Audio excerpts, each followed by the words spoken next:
اگر زکوٰۃ دیتے وقت کوئی شخص یہ کہے کہ اس سے کسی کو کھانا کھلا دو یا اس سے زکوٰۃ ادا ہو جائے گی؟ کہ ہم جو بھی چیز کر رہے ہوں مستحق کو مالک بنا کر دیں جاتا ہے، تو پھر ایسی صورت کے اندر پچھلی جو قضا نمازیں وہ معاف نہیں ہوں گی، اس کو اسی طرح پڑھنا ہوگا، ورنہ ادا کیے بغیر، فدیہ ادا کیے بغیر یہ کہنا کہ نمازیں معاف ہو گئیں تو ایسی کوئی چیز نہیں ہے۔ دیکھیے موبائل ناپاک پانی میں گر گیا، مثال کے طور پہ WC میں گر گیا یا اور کوئی کسی گندی جگہ گر گیا، تو کیسے پاک کریں؟ اگر آپ اس کو یہ کہیں گے جاؤ پانی کھولو اور اس کے نیچے رکھ دیں موبائل تو پھر کسی کام کا نہیں رہے گا۔ دیکھیں پہلی تو بات یہ یاد رکھیں کہ دوران ملازمت نفل عبادات کی اجازت نہیں ہوتی عموماً۔ میں کسی کی یہاں ملازمت کروں اور وہاں بیٹھ کے صرف قرآن پڑھتا رہوں پڑھ کے چلا جاؤں، میرا حالانکہ کام دوسرا ہے، تو یہ صحیح نہیں کرتا میں، دیانتاً یہ تو جائز ہی نہیں ہے۔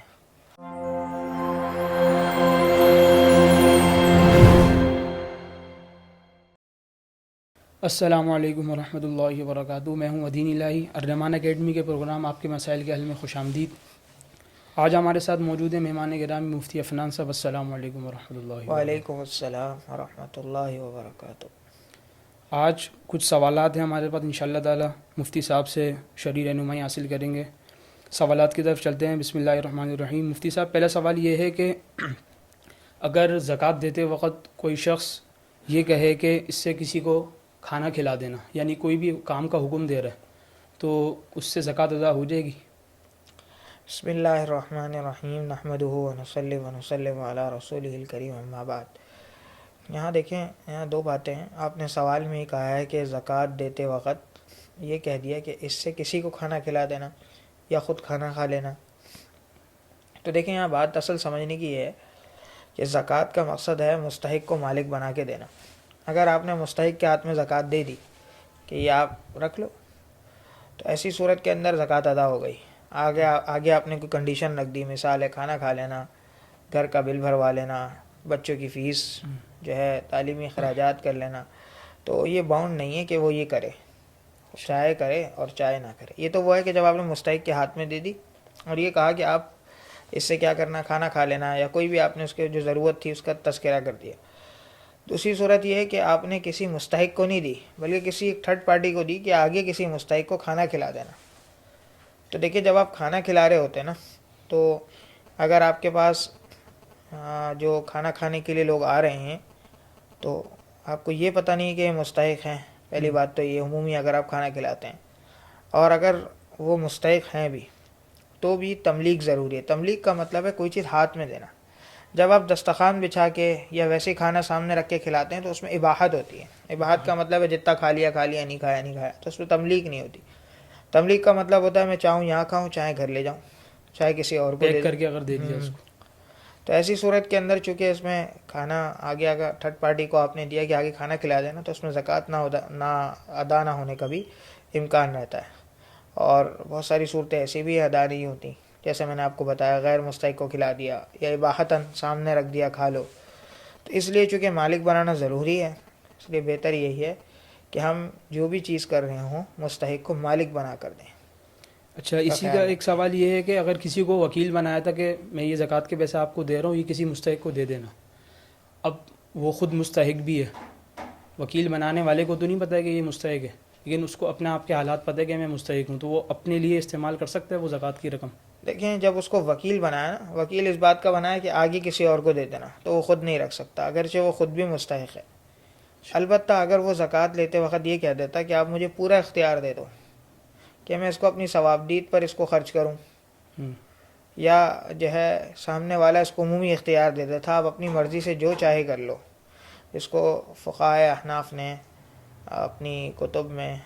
البحر الرائق میں ضعہا حیث شئت، جہاں چاہو خرچ کر دو یا جیسے چاہو کر لو۔ تو اگر ایسے الفاظ عمومی کہہ دیے تھے یا لینے والے نے لیتے وقت ان سے پوچھ لیا تھا اور اس طرح کا اختیار لے لیا تھا، تو پھر اپنے اوپر بھی خرچ کر سکتا ہے، ورنہ اپنے اوپر تو خرچ کرنا صحیح نہیں ہوگا، ہاں کسی مستحق کو دینا کافی ہوگا۔ اچھا، ایک سوال یہ پوچھا ہے کہ میرا ایک دوست ہے وہ بوری ہے اور اس نے مجھے اپنی شادی میں دعوت دی آنے کی، تو اس کے شادی کی دعوت کو قبول کرنا اور شادی میں جا کر اس کے ساتھ یعنی اس کا کھانا کھانا، دعوت کا کھانا کھانا، تو یہ اس کے لیے جائز ہوگا؟ دیکھیں کوئی بھی اگر آپ کو بلاتا ہے شادی میں یا کسی خوشی کے موقع پر اور آپ چلے جاتے ہیں، کھانا کھا لیتے ہیں، تو اس کے اندر کوئی حرام کام تو نہیں کیا آپ نے، جائز ہے۔ البتہ یہ کہ ایسی کسی سے دوستی رکھنا کہ جس سے اس کے عقیدے کی برائی نکل جائے، غلط عقیدے کی، یہ جائز نہیں ہے۔ ہاں ضروریات ہوتے ہیں، آپ کے کاروباری لنکس ہیں، دیگر چیزیں ہیں، تو اس حیثیت سے آپ دعوت میں بھی جا سکتے ہیں، ساتھ بیٹھ بھی سکتے ہیں کوئی، لیکن اتنی آگے بڑھ جانا کہ جس سے جو بری چیزیں ہیں ان کی وہ ہمیں بری نہ لگیں، تو یہ صحیح نہیں ہے طریقہ۔ اچھا، ایک سوال یہ پوچھا ہے کہ امام صاحب نے صبح کی فجر کی نماز میں سجدہ تلاوت کرا اور بعض مقتدیوں نے کرا، بعض مقتدیوں نے نہیں کرا، تو اس میں جنہوں نے نہیں کرا تو ان کی نماز ادا ہو گئی سجدہ تلاوت نہ کرنے کی وجہ سے؟ دیکھیں ان کو پتہ نہیں چلا یا کچھ بھی ہوا، بہرحال وہ سجدہ تلاوت ادا نہیں کر سکے، تو امام کے پیچھے غلطی معاف ہے، واجب چھوٹ گیا، نماز ادا ہو جائے گی۔ اچھا، بعض اوقات ایسا ہوتا ہے کہ امام سجدہ تلاوت کی آیت پڑھ کے سجدہ تلاوت میں چلا جاتا ہے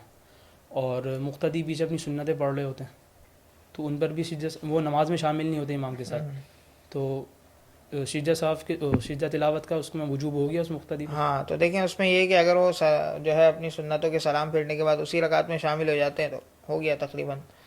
اور اگر نہیں ہو تو باہر الگ سے سجدہ کر لیں، وجوب تو ہو گیا۔ جزاک اللہ۔ اچھا، ایک سوال یہ پوچھا ہے کہ اگر کوئی شخص نعوذ باللہ مرتد ہو گیا اور اس کے بعد پھر اس نے واپسی اسلام قبول کر لیا، تو اب اس کی جو پچھلی زندگی کی جب وہ اسلام کی حالت میں پہلے تھا اس کی قضا نمازیں دیں، تو وہاں سے وہ قضا نمازوں کا اعتبار کرے گا، قضا نمازیں کرے گا، یا اب جو قضا نمازیں ہو رہی ہیں وہ پڑھے گا؟ دیکھیں مرتد ہونا یہ ایک شنی عمل ہے، اس کی برائی ہے، حدیث میں حضور اقدس صلی اللہ علیہ وسلم نے بھی فرمایا من بدل دینہ فاقتلوا۔ تو اگر کوئی نعوذ باللہ مرتد ہو جاتا ہے، ایمان کو چھوڑ دیتا ہے، اسلام کو چھوڑ دیتا ہے، تو یہ ایسا ہے ناجائز اور حرام کام ہے۔ اگر کوئی ایسا کر لیتا ہے اور پھر دوبارہ اللہ اس کو توفیق دیتا ہے، وہ ایمان لے آتا ہے، مسلمان ہو جاتا ہے، کچھ اس کے شبہات ہوتے ہیں، اعتراضات ہوتے ہیں، وہ دور ہو جاتے ہیں، دوبارہ مسلمان ہو جاتا ہے، تو پھر ایسی صورت کے اندر پچھلی جو قضا نمازیں وہ معاف نہیں ہوں گی، اس کو اسی طرح پڑھنا ہوگا، سیدھا نمبر۔ ادائیگی ضروری ہے۔ ہاں ادائیگی نہیں کر سکتا ہے، کوئی وجہ ہے، صحت اس قابل نہیں ہے، کوئی ایسی وجہ ہے، تو فدیہ ادا کرنا ہوگا،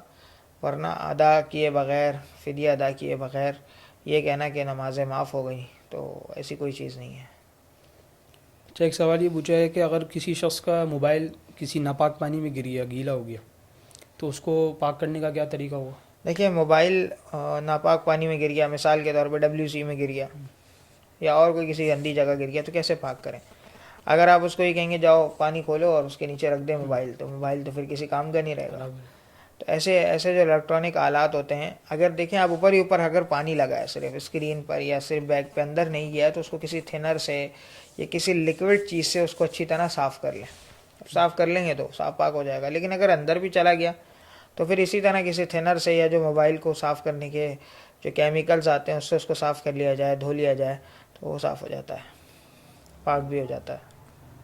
اچھا، ایک سوال یہ پوچھا ہے کہ احرام کی حالت میں اپنے بچے کو وائپس کے ذریعے صاف کرنا جو کہ خوشبو والے ہوتے ہیں، یا ٹیشو پیپر بھی آتے ہیں آج کل گیلے، تو اس صورت میں محرم پر دم واجب ہوگا؟ دیکھیں حالت احرام میں خوشبو کا استعمال تو جائز نہیں ہے۔ حالت احرام میں پابندیوں میں، احرام کی پابندیوں میں یہ بھی کہ خوشبو کا استعمال نہیں کر سکتے، خوشبو کا استعمال کریں گے تو جزا لازم ہوگی، کہیں دم کہیں صدقہ وغیرہ، تفصیل ہے اس میں۔